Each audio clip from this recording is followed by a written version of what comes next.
Je suis sur ma première réalisation qui s'appelle Bestial Coquelicot, qui est un court-métrage qui parle sur des violences sexuelles. Je suis trésorier de l'association Sinécure qui produit du coup le projet. C'est une association qui originellement s'occupait de développer des projets musicaux, mais qui s'est ouvert maintenant vers les projets audiovisuels. Le projet de Bestial Coquelicot est né à l'issue d'un petit stage au Kino Cabaret à Montpellier. Et le but, c'est de créer des petits courts-métrages de façon ludique. Et à l'issue de ces petits séjours, j'ai gardé quelques notes. À partir du début juin, je me suis lancé dans le scénario. J'étais pas parti directement pour écrire un truc sur les agressions sexuelles, mais c'est en créant des personnages, ça s'est fait un peu tout seul, quoi. C'est parti comme ça. C'est deux jeunes femmes qui s'appellent Coquelicot et Molly. Molly est muette à la suite d'un inceste et Coquelicot, elle, suite à plusieurs relations qui sont très mal passées ou des agressions dans la rue en tout genre. Et en parallèle, il y a 4 jeunes hommes qui font un peu des sales coups de soirée en soirée, notamment des agressions, qui traquent un peu des proies comme ça. Et donc à un moment, les destins de ces 6 personnes vont se percuter de plein fouet. Sur le synopsis, ça dit que la violence ne sera peut-être pas une solution, mais que l'amour, en revanche, oui, le sera. Mais est-ce que Bal, tu peux te mettre là? Molly, est-ce que tu peux te mettre là? On commence à poser des mots sur un papier qui deviennent des phrases, et ces phrases deviennent une histoire. Et puis après, on est là avec ce scénario, on se dit, bon, ben maintenant, le but, c'est de le tourner, donc on se tourne vers des gens qui peuvent nous soutenir, et ça commence par Ismaël Valente. Il y a vraiment une envie, ça aurait pu être n'importe quel scénario, il y a une personne et une envie. C'est ça que je trouve beau. C'est quelque chose qui part de tout petit, de soi. Et puis petit à petit, des gens se greffent, et puis ça fait émulsion et on se retrouve à toute une masse. Donc c'est vraiment un projet collectif, un projet artistique. On va se mettre en place, s'il vous plaît.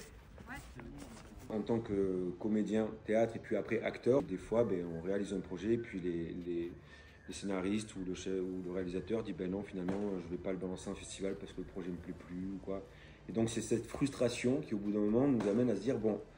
En fait, là, j'ai bossé gratos pendant longtemps, je me suis donné à fond pour plein de projets, ça n'aboutit pas, donc la solution qui me reste, c'est de créer mon propre projet. Et je veux le mener jusqu'au bout. Et du coup, on englobe tout un tas de gens dans ce genre d'ambition, quoi. Là, on est en plein tournage. Là, on a commencé le 6 septembre, c'est jusqu'au 14. C'est très rock'n'roll, on est tributaire de la météo parce que ça se passe beaucoup en extérieur. Il y a une association qui s'appelle le TOAC, qui me prête des locaux et qui me sauve la mise parce que du coup, du fait de ces intempéries, on réimprovise un nouveau scénario. On a la chance d'avoir 2 caméras voilà, qui travaillent avec nous. On a une maquilleuse, on a un ingé son, il y a des mecs à la lumière. Les acteurs, on est 6, moi compris, parce que du coup, quitte à écrire un projet, autant se mettre dedans, parce que je suis acteur de base.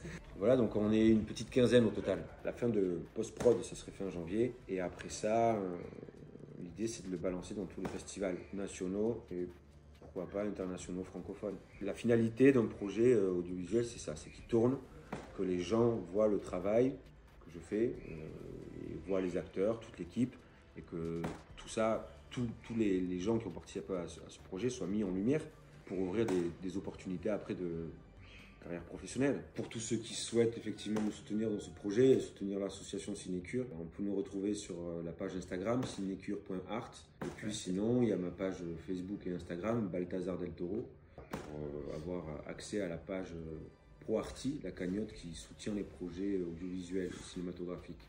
Ça c'est très important, ça peut nous aider.